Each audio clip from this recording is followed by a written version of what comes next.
ముళ్లమూరు మండలం ఈదర గ్రామానికి చెందిన జనసేన కార్యకర్త తిరుమలశెట్టి నాగేశ్వరరావు అకాల మరణం విచారకరమని జనసేన దర్శి నియోజకవర్గ నాయకులు గరికపాటి వెంకట్ అన్నారు.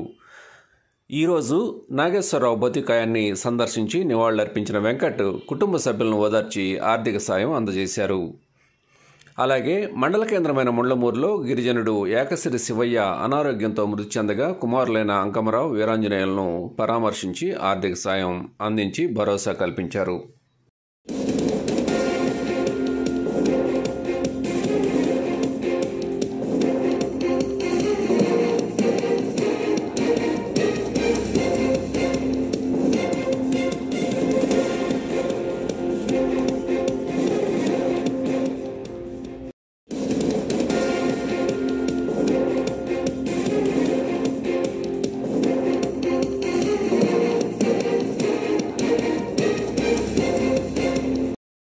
Like, share, subscribe, and get notification.